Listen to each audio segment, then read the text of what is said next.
આપણે છેલ્લે બે ત્રિકોણની સમરૂપતા અથવા સમરૂપ ત્રિકોણના ક્ષેત્રફળની વાત જોઈ અને પ્રમેય 6.6 ત્યાર પછી આગળ વધીએ તો 14મો પોઈન્ટ આવશે. પોઈન્ટ 14મો પાયથાગોરસ પ્રમેય. પાયથાગોરસ પ્રમેય. તો પાયથાગોરસના પ્રમેયમાં શું કહેવામાં આવે છે? તો કાટકોણ ત્રિકોણમાં કર્ણનું માપ બાકીની બે બાજુના વર્ગોના સરવાળા જેટલું હોય છે. કાટકોણ ત્રિકોણમાં કર્ણનો વર્ગ બાકીની બે બાજુ, કર્ણ સિવાયની જે બે બાજુઓ બાકી છે તેના વર્ગોના સરવાળા જેટલો હોય છે. તો અહીંયા આપણે પ્રથમ સિદ્ધાંત લખી લખીએ કે ત્રિકોણ ABC માં અથવા કાટકોણ ત્રિકોણ લખીશું આપણે તો કાટકોણ ત્રિકોણ ABC માં માપખૂણો B બરાબર 90 અંશ. B ખૂણો આપણને 90 અંશ આપી દીધો છે. તો તેથી અહીંયા આપણે આકૃતિ દોરીને સમજી લઈએ કે ભાઈ આ B ખૂણો આપણને 90 અંશનો આપેલો છે ABC માં. તો તેથી કર્ણનો વર્ગ એટલે કે AC વર્ગ ઇક્વલ ટુ બાકીની બે બાજુ AB વર્ગ વત્તા BC વર્ગના સરવાળા જેટલો થાય છે. કાટકોણ ત્રિકોણ હોય તો કર્ણની કાટખૂણાની સામેની બાજુ કર્ણ એટલે આ કર્ણ આવશે. આનો વર્ગ બે બાજુના વર્ગો જેટલો થાય. જો ત્રિકોણ ફરી જાય તો પણ આપણને કોઈ ઉપાધિ નથી. તમને આ રીતનું ત્રિકોણ આપી દે કે ભાઈ ABC, તો એનો મતલબ જો એ ખૂણો કાટખૂણો તો કર્ણ કોણ થઈ જશે? BC વર્ગ બરાબર AB વર્ગ વત્તા AC વર્ગ. એટલે પરિણામ ફેરવતા આપણને આવડતું હોવું જોઈએ. પાયથાગોરસનો પ્રમેય એટલું જ કહેશે કે કાટકોણ ત્રિકોણમાં કર્ણનો વર્ગ બાકીની બે બાજુના વર્ગોના સરવાળા જેટલો હોય છે. એટલે બે બાજુ લેવાની, બે બાજુનો વર્ગ લેવાનો અને એનો સરવાળો. બે બાજુનો વર્ગ અને એના સરવાળા જેટલો હોય છે. તો આપણે ખાસ કરીને આ પરિણામ જે છે એ અહીંયા નોંધવાનું છે. અને જ્યારે આપણને કાટકોણ ત્રિકોણ મળે ત્યારે આપણે તેનો ઉપયોગ સિદ્ધાંત તરીકે કઈ રીતે કરવો એ આપણને ખ્યાલ હોવો જોઈએ. નેક્સ્ટ આપણે આગળ વધીએ તો પ્રમેય 6.7 આ સિદ્ધાંત સમજવા માટે મહત્વનો છે. એની સાબિતી આપણે જોવાની નથી. કાટકોણ ત્રિકોણમાં કર્ણ પર વેધ દોરવામાં આવે તો જો કાટકોણ ત્રિકોણમાં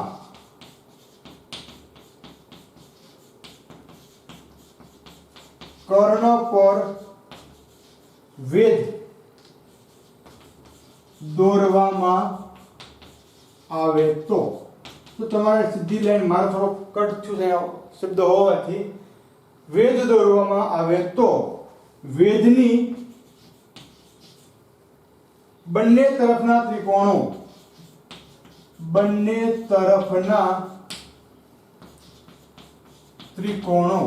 વેધની બંને તરફના ત્રિકોણો મૂળ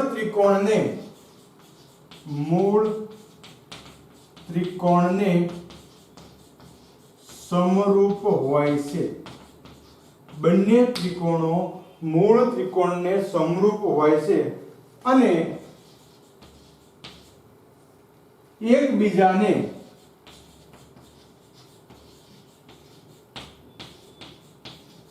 સમરૂપ હોય છે. તો અહીંયા વિદ્યાર્થી મિત્રો આપણે જોઈ શકીએ છીએ કઈ રીતે બાબત મળશે આપણને. તો અહીંયા હું કાટકોણ ત્રિકોણ પર વેધ દોરું છું. આ કાટકોણ ત્રિકોણ ABC, કાટકોણ ત્રિકોણમાં કર્ણ પર વેધ દોરો. અહીંયા વેધ દોરો એટલે ફરી પાછા 90 અંશના ખૂણા બનશે બે. ફરી પાછા બે 90 અંશના ખૂણા બનશે. તો તો વેધની બંને તરફના ત્રિકોણો, આ વેધની એક આ બાજુનું ત્રિકોણ અને આ બાજુનું ત્રિકોણ મૂળ ત્રિકોણને સમરૂપ હોય છે. તેથી આપણે કહી શકીએ કે તેથી ત્રિકોણ ADB સમરૂપ છે ત્રિકોણ ABC. જો A ખૂણો બંનેમાં કોમન છે, B અને D કાટખૂણા છે. ખ્યાલ આવી ગયો તમને? એટલે આ શરત મળશે. તેથી બીજું ત્રિકોણ, તો બીજું ત્રિકોણ આપણને કેવું મળશે? અહીંયા એક ADB અને ABC મળ્યું. બીજું ત્રિકોણ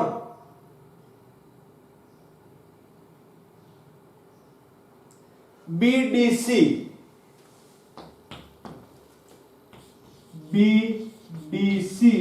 સમરૂપ છે ત્રિકોણ ABC. જો અહીંયા C ખૂણો, B અને D કાટખૂણા, અને બંને ત્રિકોણ પરસ્પર સમરૂપ હોય છે. તેથી ત્રિકોણ ADB સમરૂપ છે ત્રિકોણ BDC. ADB સમરૂપ છે ત્રિકોણ BDC. આ રીતે બંને ત્રિકોણો પરસ્પર પણ સમરૂપ મળે છે. એ આપણે અહીંયા જોવાનું છે. હવે આ પ્રમેય આપણે ખાલી એટલા પૂરતો શીખવાનો છે કે આની વિશેષ કોઈ જરૂર આપણે નથી, પણ આની કોઈ પણ બાજુની જરૂર પડી હોય તો તમે લઈ શકતા હો. તમારે જે બાજુની જરૂર હોય તો AD સાથે AB આવશે અને BD સાથે BC આવશે. એટલે આ પ્રમાણે તમે તેની કોઈ પણ બાજુ જે છે એ મેળવી શકો અથવા લઈ શકો, અને એને અનુરૂપ તમે કોઈ પણ દાખલો જે છે એ ગણી શકો છો. કાટકોણ ત્રિકોણમાં કર્ણ પર વેધ દોરવામાં આવે તો વેધની બંને તરફના ત્રિકોણો મૂળ ત્રિકોણને સમરૂપ હોય છે. એટલે કે ABD સમરૂપ છે ABC અને BDC સમરૂપ છે ABC, અને બંને ત્રિકોણો ADB અને BDC પણ એકબીજાને સમરૂપ હોય છે. એનો આપણે જ્યારે જરૂર પડશે ત્યારે આપણે ઉપયોગ કરીશું.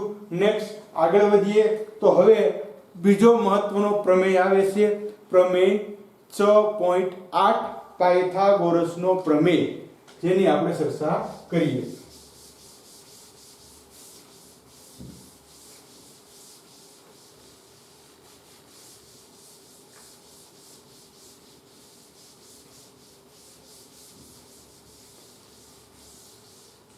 પ્રમેય 6.8 પાયથાગોરસ ના પ્રમેયની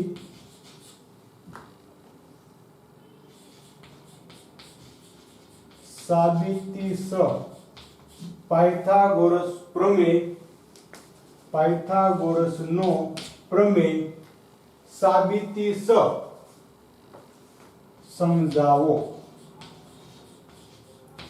અથવા જો બે રીતે આવી શકે.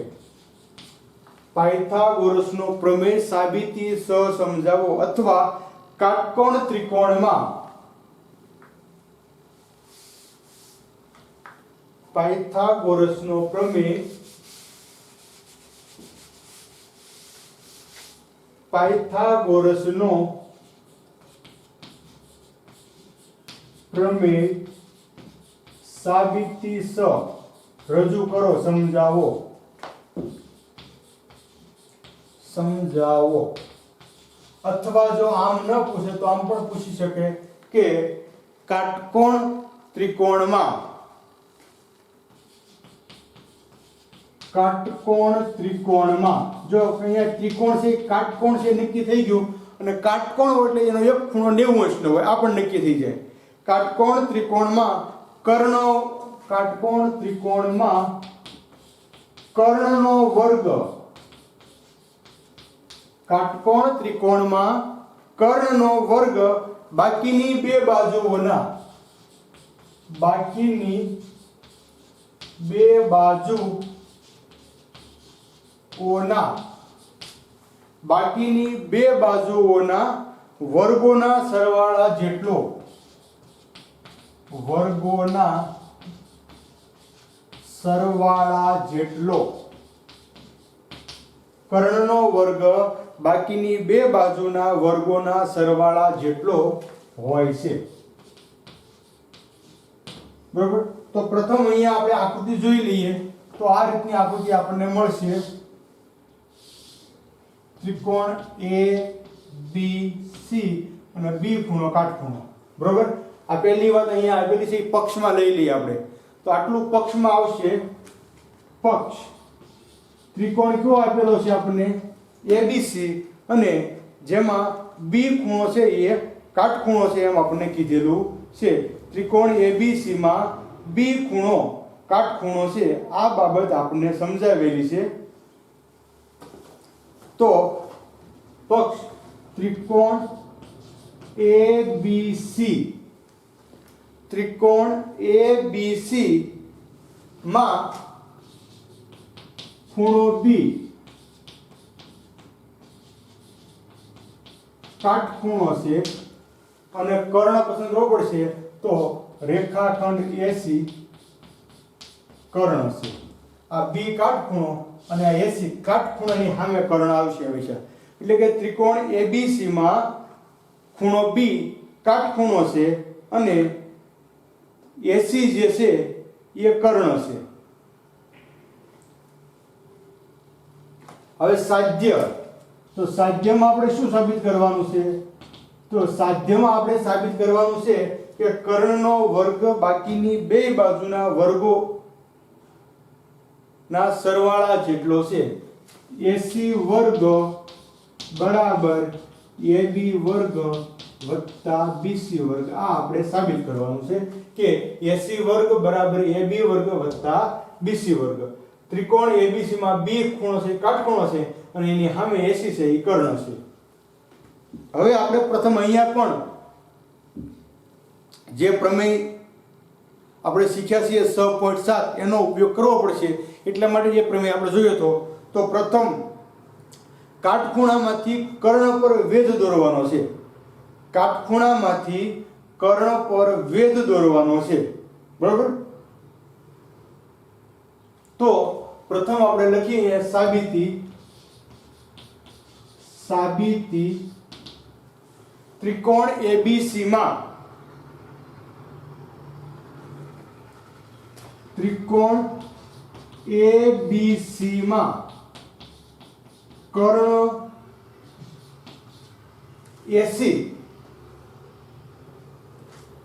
AC ત્રિકોણ ABC માં કાટખૂણામાંથી કર્ણ પર વેધ દોરતા એટલે કે ખૂણા B માંથી કર્ણ AC પર વેધ દોરતા ખૂણા B માંથી કર્ણ AC પર વેધ દોરતા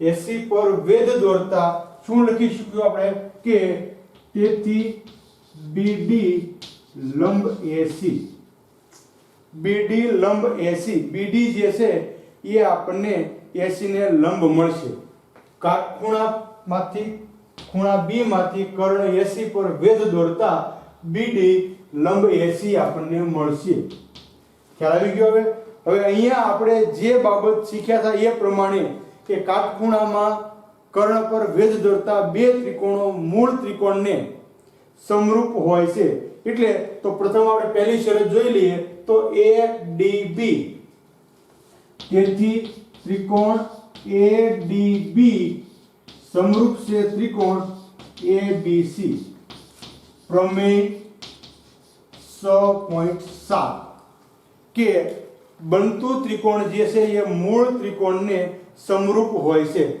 તો અહીંયા આપણે આમાં જે બાજુની જરૂર છે એ બાજુનો ઉલ્લેખ કરીશું તો આપણને એક પહેલી બાજુ મળશે તેથી AD સમપ્રમાણ AB બરાબર બીજી બાજુ આપણે જે લેવાની છે એ આખી બાજુ લઈ લઈએ તો AB સમપ્રમાણ AC કેમ કે BD ની આપણે જરૂર નથી આખી બાજુ જ લેવાની છે એટલે AD સમપ્રમાણ AB અને બરાબર AC AB સમપ્રમાણ AC હવે તમે જોઈ શકો છો અહીંયા કે આ બંને બાજુને હું અહીંયા ગુણાકારમાં લઉં છું તેથી આ રીતનું રૂપાંતર મળશે આપણને AD ગુણ્યા AC બરાબર AB વર્ગ પરિણામ પહેલું. AB ગુણ્યા AB એટલે AB નો વર્ગ અને AD ગુણ્યા AC આપણને અહીંયા જોવા મળે છે આ પરિણામ પહેલું. હવે બીજી બાબત ફરી પાછું આપણે લઈએ છીએ આગળ આ બાજુ લઉં છું તેથી ત્રિકોણ BDC સમપ્રમાણ છે ત્રિકોણ ABC. BDC સમપ્રમાણ છે ત્રિકોણ ABC. તો અહીંયા પણ મારે જરૂર પ્રમાણેની બાજુ લેવાની છે તો અહીંયા CD ની જરૂર પડશે તો CD એટલે બીજી બાજુ CD સમપ્રમાણ બીજી બાજુ BC અને ફરી પાછી ત્રીજી બાજુ BC સમપ્રમાણ AC. તો અહીંયા પણ BC એટલે BC નો વર્ગ તેથી CD ગુણ્યા AC બરાબર BC નો વર્ગ આ પરિણામ બીજું. બરોબર. AB વર્ગ બરાબર AD ગુણ્યા BC અને એ જ પ્રમાણે અહીંયા આપણે CD ગુણ્યા AC બરાબર BC વર્ગ. એટલે બંને જગ્યાએ આપણે જે વર્ગવાળી AB અને BC AB અને BC બાજુ અહીંયા આપણને મળી ગઈ બંને પરિણામમાં. હવે આપણે પરિણામ 1 અને 2 નો સરવાળો કરવાનો છે. જો અહીંયા સુધીમાં આપણે જોયું તો એકદમ સરળતાથી આ પ્રમેય સાબિત થઈ જશે. માત્ર 6.7 નો સિદ્ધાંત આપણે યાદ રહેવો જોઈએ અને કઈ બાજુ લેવાની છે તો અહીંયા પહેલી બાજુ લીધી આપણે અને પછી ત્રીજી બાજુ લીધી. AD અને AB પહેલી બાજુ અને AB અને AC બીજી બાજુ. કેમ કે અહીંયા AB થઈ ગયો હવે અહીંયા BC લેવાનું છે તો પ્રથમ બીજી બાજુ લીધી આપણે અને ત્યાર પછી ત્રીજી બાજુ લીધી. અહીંયા પહેલી બાજુ અને ત્રીજી બાજુ અહીંયા બીજી બાજુ અને ત્રીજી બાજુ લેતા આપણને પરિણામ 1 અને 2 મળશે. હવે પરિણામ 1 અને 2 નો સરવાળો કરતા પરિણામ 1 અને 2 નો આપણે સરવાળો કરવાનો બાકી રહ્યો છે એ આપણે કરીએ. તો પરિણામ આવવા દઈએ છીએ આપણે સરળતાથી એનો ઉલ્લેખ આપણે કરી શકીએ.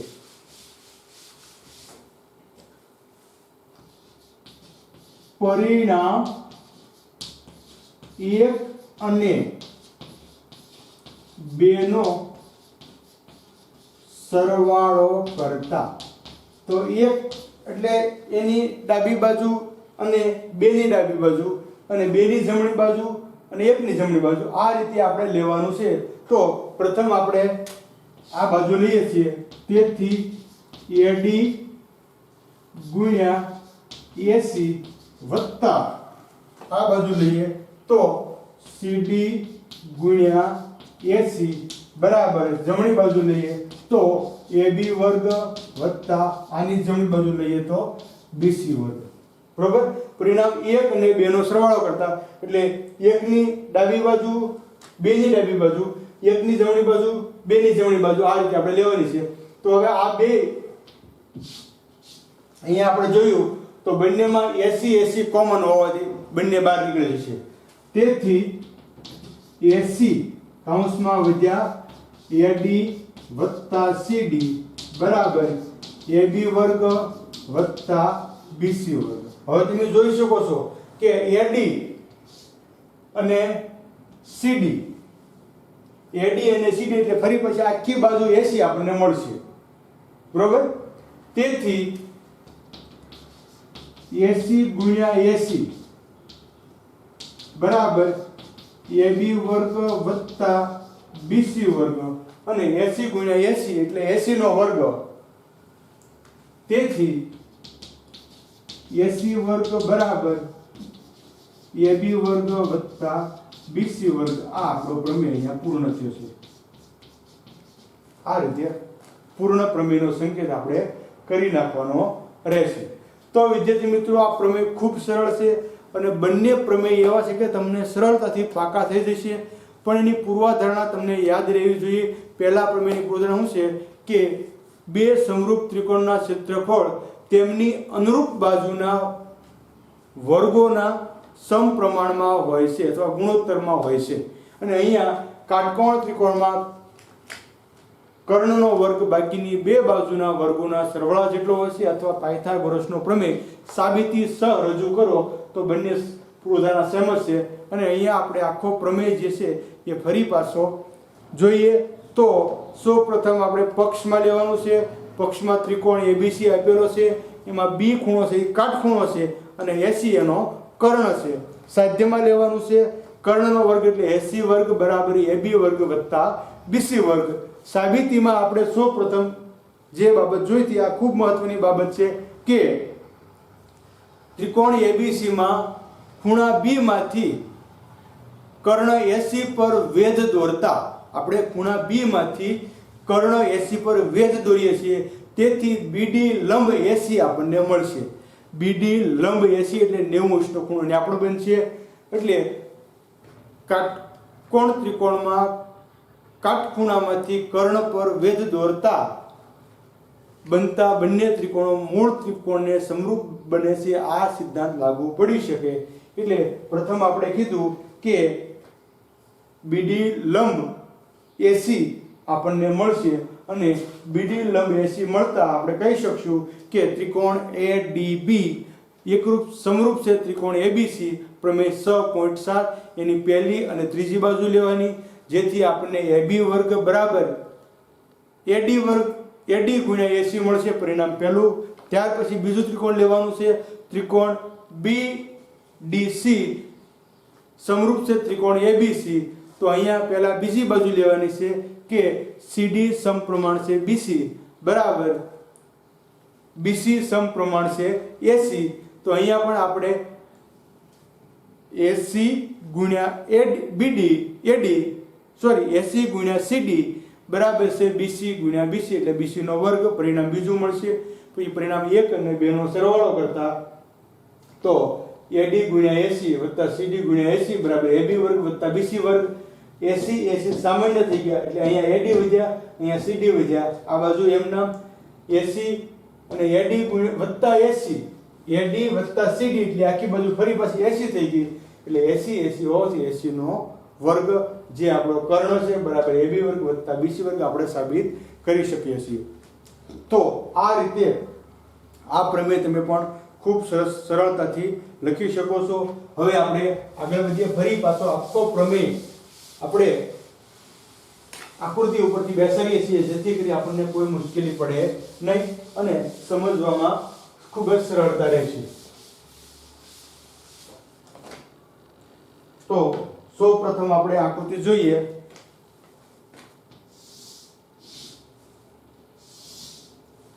ABC બરોબર.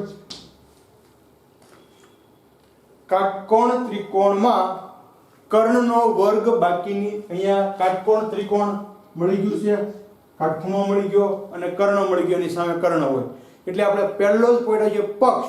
તો પક્ષમાં લખી શકશું કે ત્રિકોણ ABC માં ખૂણો B કાટખૂણો છે અને B કાટખૂણો છે તેથી AC કર્ણ છે. અથવા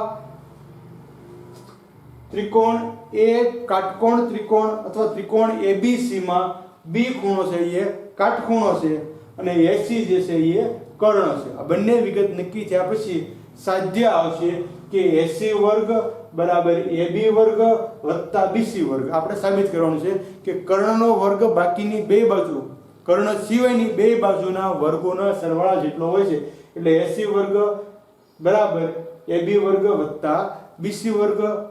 ત્યાર પછી સાબિતી. તો સાબિતીમાં પહેલા મારે ત્રિકોણ ABC માં ખૂણા B માંથી AC પર વેધ દોરતા BD લંબ AC મળશે. ત્રિકોણ ABC માં B ખૂણામાંથી વેધ દોરતા, જો B માંથી વેધ દોરો એટલે અહીંયા ત્યાં ન આવે, ખાલી એટલું લખી શકો કે ત્રિકોણ ABC માં ખૂણા B માંથી વેધ દોરતા અથવા ખૂણા B માંથી AC પર વેધ દોરતા BD લંબ AC આપણને મળશે. હવે અહીંયા આપણે બે ત્રિકોણો બની ગયા છે એ સિદ્ધાંત અનુસરવાનો છે. તો આ રીતે લખી શકીએ આપણે કે તેથી ત્રિકોણ ADB સમરૂપ છે ત્રિકોણ ABC મૂળ ત્રિકોણ પ્રમેય 6.7 7 પરથી તો એના આધારે તમારે જે બાજુ મેળવવાની છે તો AD ની તમારે જો આ બાજુની જરૂર પડશે એટલે AD અને AB પહેલી બાજુ અને AB અને AC બીજી બાજુ એટલે આપણે આ રીતનું પરિણામ મળશે એમાં AB વર્ગ બરાબર AD ગુણ્યા AC. તો બીજું ત્રિકોણ લો તમે તો ત્રિકોણ BDC સમરૂપ છે ત્રિકોણ ABC. તો આમાં તમારે પહેલા જોઈએ BD એટલે આની જરૂર નથી મારે આ બાજુની જરૂર છે તો BC અને CD અને BC અને BC અને AC મળશે. તો અહીંયા આપણે આ રીતનું પરિણામ મળશે કે BC વર્ગ બરાબર CD ગુણ્યા AC. પરિણામ પહેલું અને પરિણામ બીજું આ બે પરિણામ મહત્વના છે. એટલે પછી બંને પરિણામનો સરવાળો કરતા આપણને ખ્યાલ છે કે AD ગુણ્યા AC વત્તા CD ગુણ્યા AC બરાબર AB વર્ગ વત્તા BC વર્ગ લઈશું અને ત્યાર પછી CD અને AC સામાન્ય ગયા એટલે AD વત્તા CD વચ્ચે બેનો સરવાળો AC થશે એટલે AC ગુણ્યા AC બરાબર AB વર્ગ વત્તા BC વર્ગ અને AC ગુણ્યા AC એટલે AC નો વર્ગ બરાબર AB વર્ગ વત્તા BC વર્ગ આપણને મળશે. આ બાબત આપણે ખૂબ સરળતાથી લખી શકીએ છીએ. બીજી સૌથી મહત્વની બાબત કોઈ વિદ્યાર્થી મિત્રો હોય તો આ પ્રમેય પાયથાગોરસે સાબિત કર્યું એ વાત ફાઇનલ છે. પણ એ પહેલા પણ પ્રાચીન ભારતમાં પ્રાચીન ગણિતજ્ઞ જે છે બોધાયન એને ઈસવીસન પૂર્વે BCE ઈસવીસન પૂર્વે 800 માં આ પરિણામ પ્રમેય છે એ સાબિત કરેલું છે.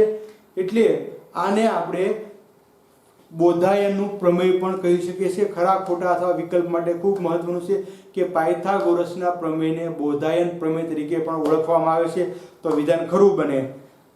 અને એવું પણ તમને કે પાયથાગોરસ પહેલા પ્રમેય કોણે સાબિત કર્યું હતું તો પ્રાચીન ભારતીય ગણિતજ્ઞ જે છે બોધાયન એણે આ પ્રમેય સાબિત કરેલું છે. તો એ પણ આપણે પોઈન્ટ જરા લખી લઈએ કે જેથી કરી આપણને કોઈ મુશ્કેલી પડે નહીં. પોઈન્ટ 15મો આવશે 15મો પોઈન્ટ. 14મો પોઈન્ટ આપણે પાયથાગોરસના પ્રમેયને આપ્યો છે. 15મો પોઈન્ટ પાયથાગોરસનું પ્રમેય પાયથાગોરસનું પ્રમેય પાયથાગોરસનું પ્રમેય અગાઉ પ્રાચીન ભારતીય ગણિતજ્ઞ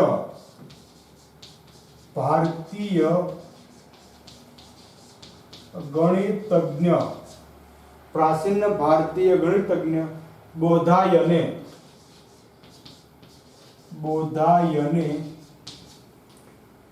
ઈસવીસન પૂર્વે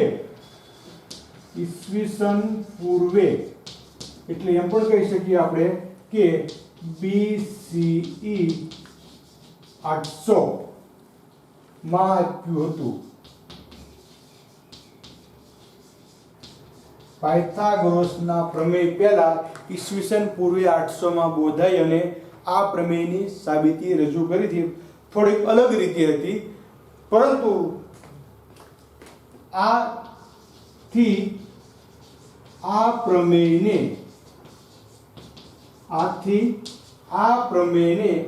બોધાયન